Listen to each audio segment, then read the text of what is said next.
Well, hey there, everybody. Rhonda Boyle here. I am your community leader of the SOAR online community, and I am so glad to be here today with you, along with my expert panel of coaches. And we are here to talk about women over 50. Today, we're going to be hearing from Bianca Capo, the founder of Capo Integrated, and Dr. Cecilia Dentino and Hannah Sterben of Twisting the Plot. And we'll be talking to transformational life coach Sue Ellen Sweeney out of Keene, New Hampshire. And I can't wait to introduce you to them officially. As we get started, I want to admit that I am well over 50, as you can tell, probably by the silver in my hair. And one of the things that I've been asking all week is this over 50 thing a thing? Is it really a thing? So let's hear from Sue Ellen Sweeney. Come up and share your experience with us on this transformational period of life for women. Sure. Thank you, Rhonda. And I am also over 50 and I love it. I think it's a beautiful opportunity. It's also a crisis. It can be a crisis because it's a major transition. And like every transition in life, it has its challenges. And there's really just a lot going on when we're in this age group. We might have children launching from the home, and we have some losses in our role and our identity, and some shifts in our relationships. It might shift our relationship with our parenting partner, our spouse. It might cause some shifts in our career. And it might help us to question exactly where we are in life. And is this where we want to be? And what does that mean for us moving forward? We're starting to age in our bodies, and we're starting to feel some aches and pains, and we might be getting some lab tests back that are not exactly, what we had hoped for, right? Right. There is a lot that can happen. And speaking of that ageism thing, I want to bring up Dr. Cecilia Dentino. Let's talk about that for just a second, because that really is a thing, and it encompasses a lot. Cecilia, fill us in on some of that. Well, I would say ageism is a huge thing, and there's been a lot of research actually recently about how implicit ageism is. In other words, we may think we're not ageist, but we really are. So it goes underground, and we actually aren't even aware of it, but we are defining ourselves, and we are actually behaving in a way that we're not even in control of, because we're following this sort of underground ageist script. And just real quickly, Becca Levy at Yale has done enough research on this to even say that when she primed some young people with words like Florida, sorry, Maria, bingo, words that we identify with ageism, the young people leaving the office walked slower, had more difficulty with cognitive recall and assessments given after. This is how susceptible we are to what the culture tells us about what it is to age. Wow. Yes. So what you're saying is that we have this cultural sort of programming that's operating underground that tells us we are aging. Exactly. And therefore a little sexism, and it's not easy. Yeah, and because our thinking is that way, then therefore, we are what we think about. Yes. And we're not even aware that we're thinking that way. That's it.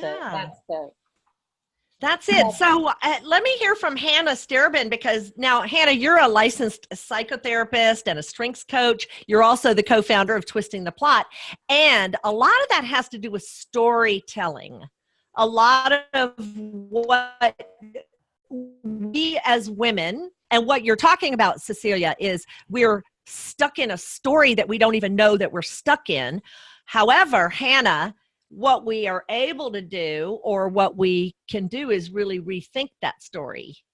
Right. So through coaching and through rethinking it, we can write a narrative that is new and a narrative that we want, instead of living the narrative that we somehow have believed is what is our story. Mm-hmm. So part of that becomes starting to reimagine what the possibilities are and then write the story that you want to live. And that's where coaching can really help. Mm-hmm. Absolutely. Yeah. So let's hear from Bianca. Come on in, Bianca Capo. She is from Charlotte, North Carolina, and she is a strengths-based human potential coach trainer and the founder of Capo Integrated Strengths. And I'm just going to say right now that I don't know that she's really over 50 because I don't see any silver in her hair. Honey, every 4 weeks, no go and get it done. There, you take care of it, Well, so let's talk about some of the things you've seen as far as this transition period and some of the things that go on. Yeah, and so I so much relate to what Cecilia, Sue Ellen, and Hannah have been saying. My personal experience is that I have been seeing changes within me. In my mid-40s, it clearly started then. And yes, I've dealt with those changes the best I can, especially as health concerns. But I have been running my business in my 40s, and I've been privileged to work with women that are in this stage of wanting to transition and reinvent themselves all over again. And so 50, 45 to 60, I mean, there's really no age limit there, but when you start approaching 50 and getting into that next stage, it really starts knocking at your heart, right? What am I going to do with the rest of my life? What Hannah was saying about the story we want to write, that is so powerful. And this is the opportunity to really get with someone that knows and is trained to facilitate in you. Mm-hmm. And so I love that. I also love what Sue Ellen said about helping others as they start to question. And in that questioning, helping them ask the right questions themselves so that they can become empowered versus believing the same stories that culture or experiences have ingrained in them. And so the clear thing that I noticed is that we have this incredible wisdom at this stage of life that is priceless, right? And so that's what is the opportunity, is to harness it. So it's exciting. It is. It can be an exciting space. And I'm just going to say I have a whole lot more wisdom than any of y'all. I'm just going to declare that right now. Sue Ellen Sweeney, I want to ask about some of the thought processes, the thinking traps that we can get into. Give us a few examples of what that could look like in somebody's life. Right. We can all catch ourselves. And this has also been brought up. We all have thinking patterns. Some of them are conscious. Most of them are not conscious. So that's another thing that I can do, or any other coach can do, is help you to shed light on these thinking processes that can keep you stuck or creating the same results in your life. So an example would be when you find yourself saying things or thinking things like, I was never good at, I could never do this, or I always mess up on that. Those type of limiting thought patterns can really keep us exactly where we are, creating the same results, and really not stepping into our full potential of who we are and what we can offer the world. Mm-hmm. Yeah, I agree so much. Now, Cecilia, you have worked with, you're also a psychotherapist, and am I remembering psychology? You're actually a clinical professor. Mm-hmm. And I have a private practice as a psychologist, and, I do the workshops with Twisting the Plot with Hannah. So, yeah. Yeah, so there's you've seen a lot of on the patient side, and the and the non-patient side, right? People who are not clinical.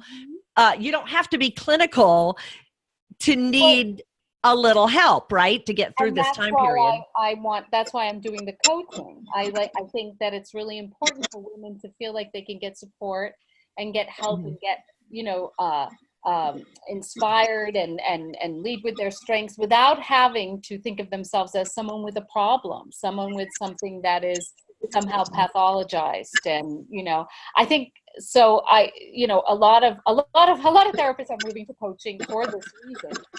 Maybe it could be another panel to talk about. Absolutely. But, you know, I really agree with what Sue Ellen's saying about mindset too. Mindset is really everything. And Hannah and I do a workshop, and we like to coach around helping individuals develop a growth mindset, which means the kind of mindset that allows you to keep on learning, to believe that there's always room to grow, there's always room to learn. And, you know, it's so important because, well, I'm thinking about like one of the women that was in our workshop just recently, you know, like Hannah and I say, you need to twist your plot, but also your plot gets twisted for you after 50. And Oh, we yes. find a lot of women, whether it's a diagnosis, a death, a divorce, and sometimes all three or more. But, you know, a woman was telling us that suddenly her husband left her and she's almost 60. And it's like, okay, it's not just that I have to get over the divorce, but who am I now? Because I don't know who I am separate of being a wife to this person. And I don't know what to do. I don't know how to think of myself. I need to make my own money. I need to, you know, completely reinvent myself in a culture that sort of doesn't really support women doing this at this age, you know, right? So we have to work on our thinking and our mindset and our biases first. Yeah, that is really seriously foundational. Absolutely, is that whole mindset training. Because, you know, when you're talking about what Sue Ellen said about some of the language that you use, that I can't do that, I've never been able to, I'm not even, oh no, I could never do that. Those are the stories, right, Hannah, that we get stuck in. That's that fixed mindset. Hannah, I'm going to open up the line here for you. Yes. Yeah, so give us an example of someone who was in one story and how they twisted their plot, so to speak, and put themselves into a new story. Can you share something? I'm trying to think of a specific example. And I'm going to ask the rest of y'all that too. Yeah. Well, you know what? I'm going to use myself in that. Oh, good. You know, I didn't think that I could switch my business and start twisting the plot with Cecilia and start a podcast, which we have, because I didn't think, for one thing, I was technically capable of doing the technical part, and I had to fix that fixed mindset of my own, which kept saying, oh, I'm too old, I can't do this, people are going to think I'm crazy to make that change. And it was a matter of switching how I thought. But it took first imagining something new. And it is that piece. I think one of the things that I think comes into the whole fixed mindset for women over 50 in particular is that we often live in a world where we think, I'll take care of me when everyone else is settled.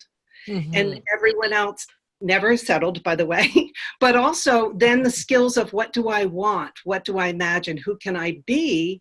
Are kind of atrophied. And we kind of need to wake that part up and start to help people say, what's ahead of me? What can I do? What should I do with my life? What makes me happy? What's my purpose? What gives me meaning? And so that's all part of finding that and then seeing where the fixed mindsets get in the way. Yeah. So, you know, I think what I'm hearing, you just rattled off several different questions that we as women of any age, truly humans of any age, but especially at 50 plus, need to be asking. Right.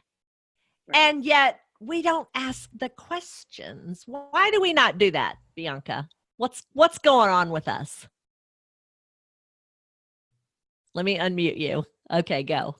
Thanks for asking me this question, because I'm a firm believer in that we either empower ourselves by asking question, or we disempower ourselves, right? And so oftentimes our mindset is so unconsciously set to what we've learned over the years of experience, unconsciously, that that we're fearful of even confronting our truth.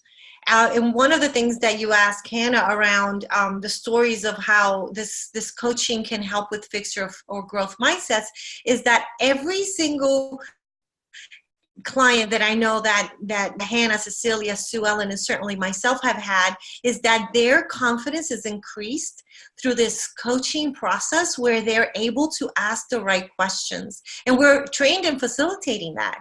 And so this is key to transitioning, especially at this stage when we have so many years of not only wisdom that is there waiting to be evoked, but also trained behaviors and belief patterns that come, years of just surviving or trying to meet other people's needs. And so this is a crucial question.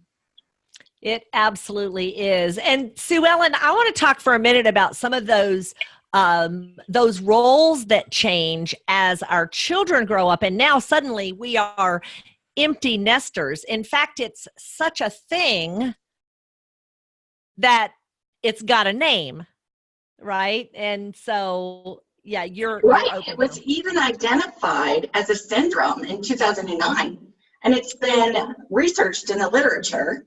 So there's controversy around it, but the symptoms are depression, guilt, role confusion, anxiety, stress, and all of those symptoms lead to, when we don't really look at them, we don't look at the underlying cause, it leads to actually what we call in grief recovery are short-term energy reducing behaviors like drinking or, other risk-taking behaviors or spending, other addictions that really don't solve the problem but help us feel better for a little while, because we have that tension and that anxiety building up in us.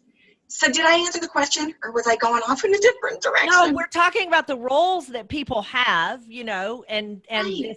This syndrome. I didn't really realize that it's a psychological syndrome. I'm going to come up to Cecilia now and have her open up on this. Is that what you've seen too, Cecilia, as a syndrome? Yeah, well, not just empty nest syndrome, but there's been, I guess, there is a desire there is a syndrome around 50-year-old and plus women. I mean, part of it is the whole menopausal story. More and more women are we got hormones. Depressed and depression, high incidence of substance use in women over 50, eating disorder, and suicide rates.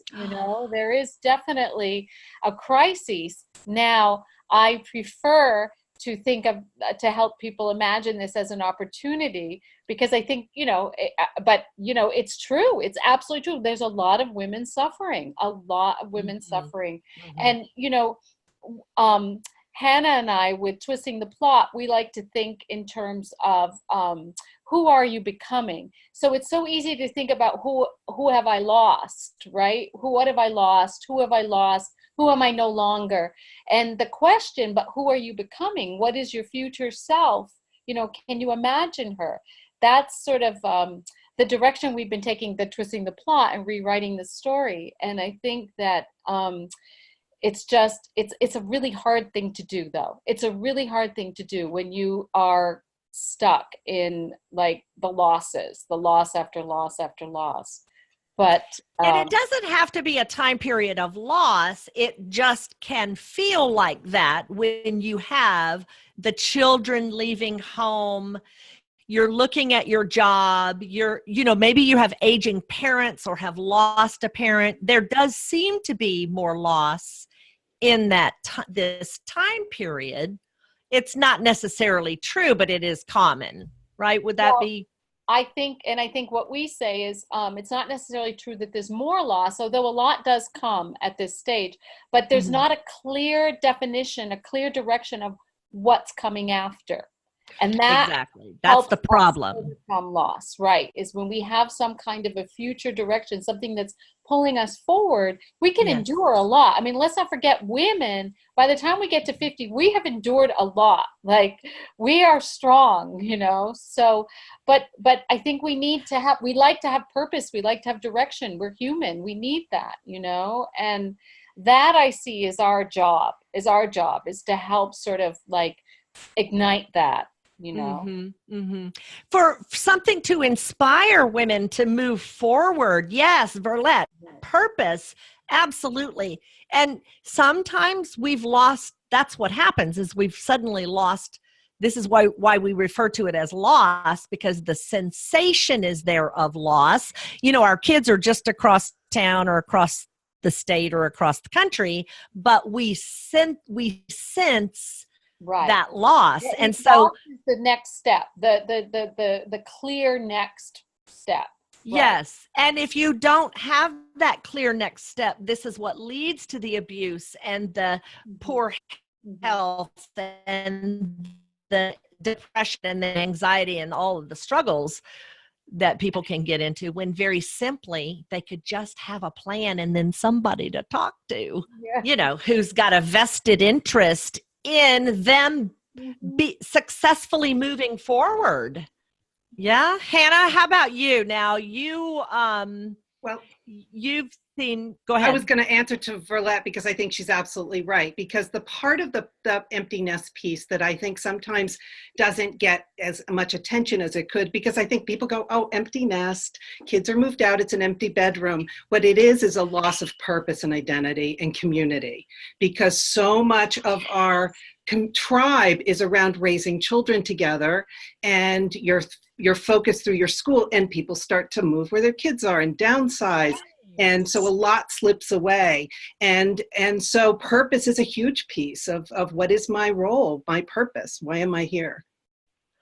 Right. And so what's happening is, as a woman hits I want to say she hits this transitional period that tends to start around, you know, late 40s to 50 to 60. And then she doesn't know really what to do with it. Mm-hmm. And that becomes the problem, because there's, again, no plan, which lowers confidence, which lowers, you know, like what else? It makes. Right. You lack the confidence. You may have not had a plan, as you said, or any idea of what that's going to look like, because it's kind of been structured for you to either re-enter a workforce or be able to maintain your job, because you also start to get aged out of work. You know, it's a lot of I think also really important, and it's kind of nice to be a group of women over 50 talking about women over 50, Right. because I think the whole community piece is so important. And a coach is it to help you find that community and find that purpose is really an important piece of this. Well, it really is. And here's part of the issue. And I want to run back over here to Sue Ellen real quick, because I know that this has been part of her experience, is that all of a sudden the kids, all of the relationships and the purpose, and this goes back to that missing the identity, that identity of purpose piece. But a lot of times your entire world, it's not your kids only, Sue Ellen, right? It's right. Plus the relationships around those kids. They are abruptly dismantled to some degree, correct? Right, and it's completely unique. I'm responding to a comment on here that, you know, there was a corporate loss. So we form our identities around what we're doing, you know, very often, or at least it structures our life enough so that we're not paying attention to the big questions like Cecilia brought up. Who am I? You know, right. what would I really love? You know, if I set my imagination afire, you know, what would I do if I actually asked myself those questions about what would I love? So myself, this was really powerful. I raised 6 children and we moved around the country, and I was constantly adjusting. And I really did lose touch with those questions of who am I? And it was more of a crisis for me I Mm-hmm. didn't manage it well. I didn't stay connected. That's part of why I'm so passionate about helping people stay connected, with their vision and their purpose and their passions. And I do believe you can do that and raise children. I really do. Yeah. Yeah. Yeah. 6 kids. You are amazing, Sue Ellen. Like, wow, 6 My questions. other I mean, big 6 kids, but that goes back to why you don't have time. Go ahead. Yes. And my other big message is that we can learn and grow while we have children. I mean, I really believe we ought to be putting that on our resumes, Oh, yes, absolutely. that I I learned think, more.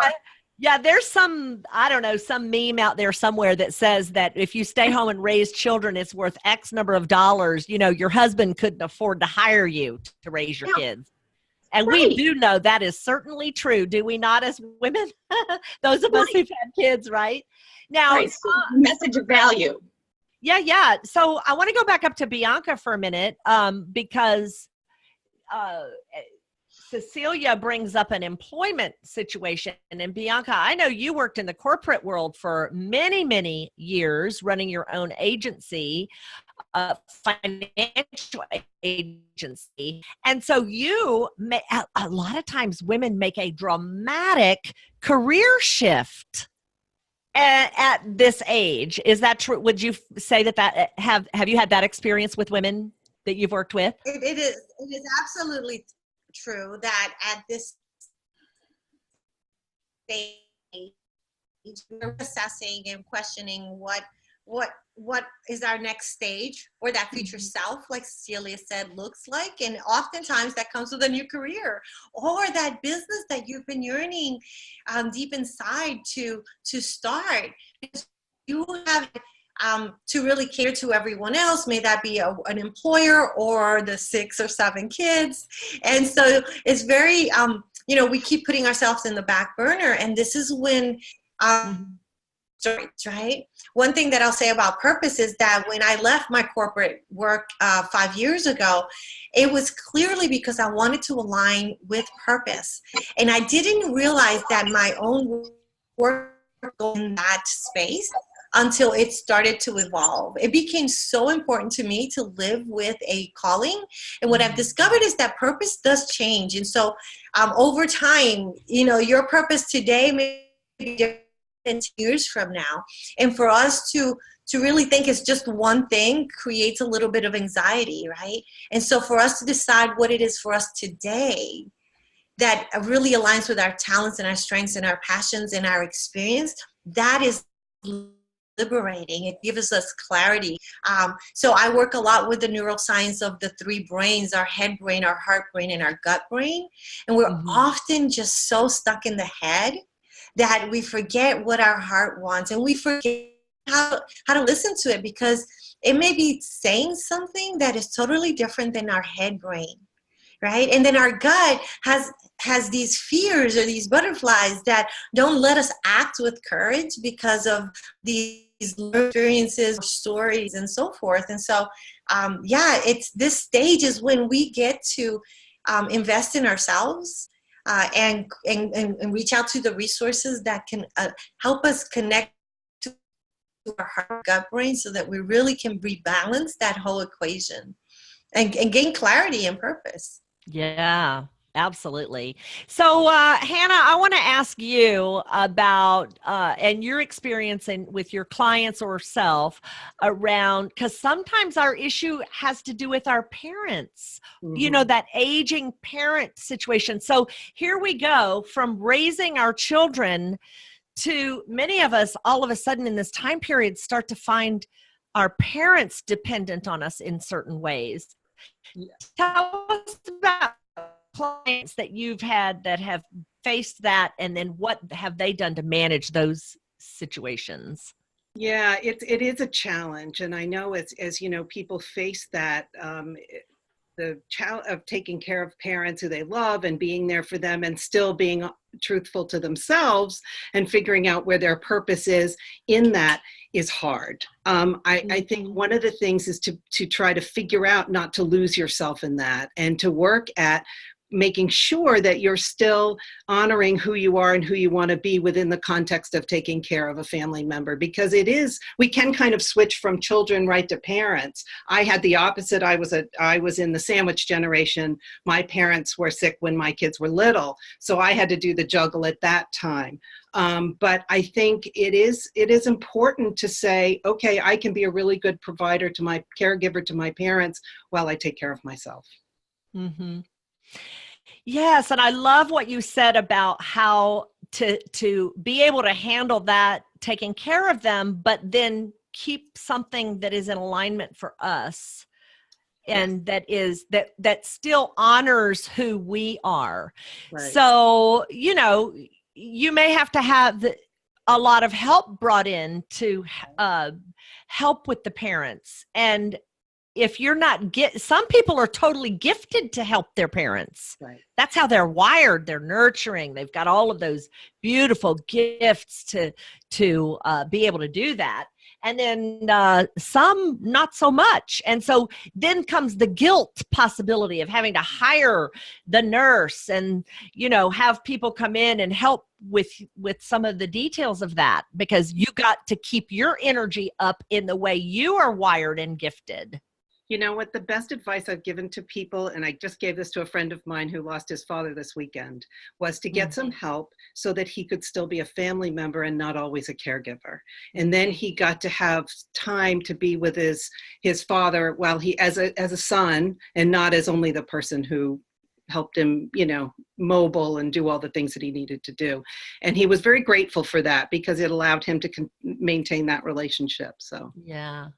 Yeah. And, the other thing too, though, it is likely that we are going to face those things during this time period in our lives. Very likely. Although my mom she's 83 and I'm sure she's going to be 100 or more. So I may not have to face that. I know. So, but most do. They have aging parents that come on, within maybe short order of their children leaving the nest. It just kind of depends. And this is why this time period is so unique, isn't it, Cecilia? Just I want to unmute and hear from you again. It's such a unique time period with a lot happening. We should celebrate it. We should have rituals. We should have entire schools. Everything should stop. You should be forced to take 2 years out to go and learn about what this next stage could be. I mean, Bianca mentioned the brain science, the neuroplasticity. There is so much research now that shows that brains over 40, over 50 brains. We have this idea that that's an ageism thought, by the way, that cognition declines. Some things do slow down, but the brain is developing in other ways. It's continuing. First of all, this total plasticity. The problem is us. We stop learning new things, and that's why our brain slows down, quite frankly. But the other thing is that what they can see is that the brain stops to be reactive to emotional. So the brain responds less to emotional reactivity, and it is more interested in bigger picture pattern recognition. So to me, what else is wisdom, right? To me, this is what wisdom is: the capacity to not you fluff it up, because you got it. You just said you're the wisest woman on this. So we'll give it to you. But not really, but anyway. Not be reactive to the moment and instead be able to see the bigger picture. But the problem is, it's not that we can't just expect it to come to us because we're older now. It is something that we have to develop. We have the beautiful talent, just like with our strengths, right? We have our strengths, but they're no good if we don't know about them and we don't cultivate them and we don't put them to practice, So it's this wonderful opportunity to expand, to transcend. David Brooks has a new book out. I feel like he's listening in on my conversations. I'm getting a little annoyed because he keeps stealing my stuff. But David Brooks, the New York Times columnist, he just came out with another book, and he talks about this sort of first mountain you climb as an adult. And then he says there is another mountain. And that mountain he describes as this chance to transcend, this chance to be wiser, this chance to hold more, serve better, and we just get so focused at our age on the anti-aging or the whatever the negativity about it, it is changing. That is changing. I mean, Allure magazine will not allow any more anti-aging language. It's really, it is changing. And if you think about it, Mary Pfeiffer, she just wrote a book to Pfeiffer, right? She just wrote a book, and she said, ageism is being prejudiced against your own future self. Like, we don't need to be regretting anything or being, or we can, something really good can happen, Mm-hmm. And I want people to be filled up with that possibility. And then figure out, then we have to help. We have to figure out how can we help women, and men, but we're talking about women right now, but how can we help women feel really excited about this? So that's the plot. Right, it can be the most exciting time because we do have this wisdom if we'll listen to it. We have hard to sit and listen. We're not just like all you guys have said. Bianca and Hannah and Sue Ellen have said. Like, we're not.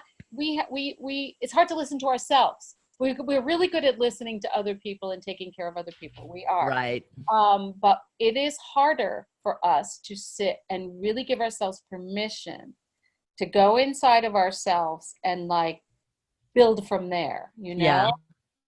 Mm-hmm. Mm-hmm. Yeah. Sue Ellen, do you think that it is, it's because we have lost that community sensation, and then we don't even know where to begin? I mean, what is it that keeps us like not embracing this beautiful, amazing opportunity? Like, what is it that, I know it's a fixed mindset, but what are some things that we can do to kind of break through that? Let me ask that. Okay, so I'm a transformational life coach and life mastery consultant. And in the transformational world, I love how I help people use their imaginations and create a vision and live a vision-driven life. And that is really important. And it does fit in with the twisting the plot, and what everything Bianca has said is that we have much more to offer. Yes, and when we believe that, so maybe, like, responding to your question, maybe in the past, in the way our cultures were more stayed in one place, and we had a community around us, that was a more natural process. That we had mentors who were older than us around us, and we really don't today. Right, and we had a support system around us to guide us through that. So I think having a guide can be really, really powerful. Yeah, I really think it's fair. Go ahead. Yeah, I think it's absolutely crucial. In my own experience, I know that I need help. I need the other people. Hannah, come in and share. Don't you see that? Isn't that really a stabilizing force? However, it's missing. Right. Well, it's often that's what we lose, is that community and that support. And I think women need to support each other. They need to lift each other up. We did a podcast with a wonderful woman we know who went through a very difficult divorce, and she actually is a ceremonialist as well. And she talked about being in a sweat lodge, having an experience, and how she started to panic at one moment. And a woman just took her hand, and she described it as a hand in the dark. And a hand in the dark was the thing that lifted her in that moment. And I love that image, because I think, we all need to be the hand in the dark for each other. And that support that says, I want to support that vision that you want. I want to help you focus on that guide and that way that you want to be in the world, and not be competitive, but be a community of women saying, yes, we can do this. I think this is so natural for women. Mm-hmm. I think that we get stuck in these stories, but once we break through them, don't you think that these communities start to evolve? Or better yet, if we can have the wisdom to then go out and deliberately and with intention create that. Yes. Yeah. So that I think it, and I've always said, Bianca, what do you think about this? Because I've always said that women need other women. Where'd she go? Do I have her off? Yeah, there you are. I'm Would you here. agree with that? That's Women, yeah, I hear you. Women need other women. Would you agree with that? Oh, she's muted. I muted her again accidentally. There you are. Are you there? I think. Hold I'm on. unmuted now. Is that There good? you go. Yeah, sorry. Okay, yeah, I get technical. we need each other, and so that's, I think, and I've been listening to everyone, and it occurs to me, what is the block, right? I always want to get to the source, the root of the motivation or the lack of motivation to transcend, to make this stage of our lives the best, even the best stage ever, because we have this accumulated wisdom and experience. And I love that community is mentioned as part of it, right? Connections to each other, understanding we're not in this journey alone. That's a big lesson I've had to learn, because I'm super independent and I am running a solo practice. I'll bring coaches in when I have big corporate work, but ultimately I've learned this lesson for myself. It is priceless.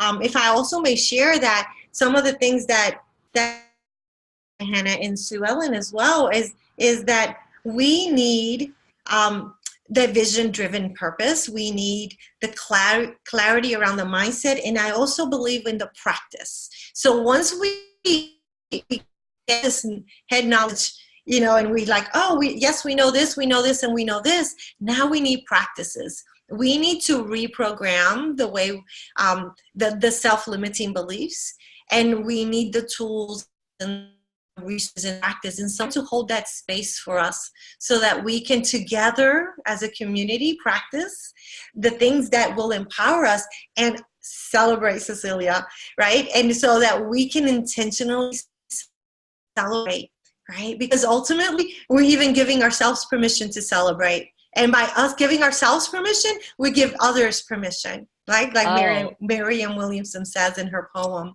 Yes. I love that. It's so true. And so that's how community comes into play. Yeah, and it really, when we can as we're connected in community, if we can uplift and empower women, we become empowered. It's just how it works, isn't it? Yeah. Exciting stuff. You guys, I am so excited that we could get together today and have a powerful conversation that matters around this very significant time period in a woman's life, and that is turning 50, entering into that season of lots and lots of transition. And I'm so grateful that you are part of the soar.com platform, a coach ready to serve women in this age bracket. So here's what I want to do. And by the way, when I send out the replay, I will link you to each one of these ladies. They offer their own amazing programs, and reach out to them because they have gifts and goodies and all sorts of things, strategic calls that they're happy to offer you. And so let's hear last words. Hannah, I'm going to open it up, and let's get some last words of wisdom from you around coaching and women over 50. Yeah, I have a ring in the background. It'll stop in a minute, so don't. It's all good. I think the thing about coaching is, and I'm going to steal the word from Sue Ellen, is the idea of a guide, and a guide who helps you find and follow the vision and the idea of what you want. And I think that's the important thing that we can do. I think we will help you find community, help you find the things and the path that you want to take. And as I love to think of it, as story.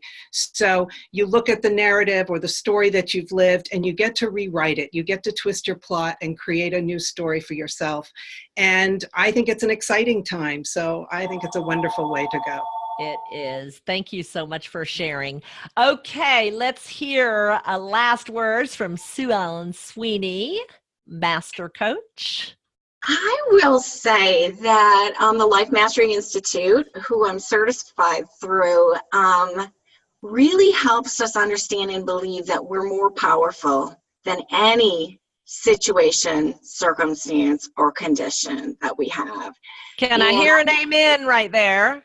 I Amen. have witnessed this over and over again using the coaching system that I have learned through them. And I'm very, very grateful. I mean, people really stepping into their greatness by accessing the power that's within them. So that's my message, really, that whatever you're dealing with right now, you have more power than you know. Absolutely. So reach out to one of us or more than one of us and find somebody to work with, because that can be a game changer for you, and you can absolutely create the next chapter of your life. That's the best one ever. The best one ever. Sue Ellen Sweeney, thank you so much for joining me today. All right, let's hear from Bianca. Last words for our women over 50 about how they can make the best of this transformational time period. Sue Ellen is right on target. Reach out to someone, because when I went through one of my life transitions, I was in my late 30s. I reached out when I saw myself at the deepest, saddest, or most confusing place ever. And I connected to coaches. One in specific, one program that lasted about 18 months for me. That's how I connected. And it shifted my life. And then here I am, 15 years later, I created a space for others to transform in this way. I believe in science. I believe that we are the most amazing miracle. This mind and body connection has power, just like Sue Ellen said. And connecting to the power of the body and what it has to offer, because we're so head-based, is key. Health and well-being piece is something that I feel very, very strong about, because ultimately if your vessel doesn't work, it impacts the way you are able to show up in the world and live your purpose and with purpose. And so being able to harness the health, reset it, and then the well-being of your spirit, mind, and body is key. And so that's what I've with the women that I've coached, and through a program that I've created called Strengthen Her. And I've done some retreats, some workshops around that, and it works. It's about harnessing your talents and then connecting the mind and body and rehealing and resetting that as well. So that's amazing. I'm so glad that you were transformed all those years ago so that you can now help others do the same. Thank you so much for joining me. Cecilia, last words, girl, for women of over 50 or women about to be. Fill us in. Here's what I want to say. For anyone who's listening or watching this and is already filled up with the blocks, the obstacles, the thoughts that are saying like, I can't, but maybe they can, but I can't really. This is completely natural, normal. Do not be upset. And instead, think about this.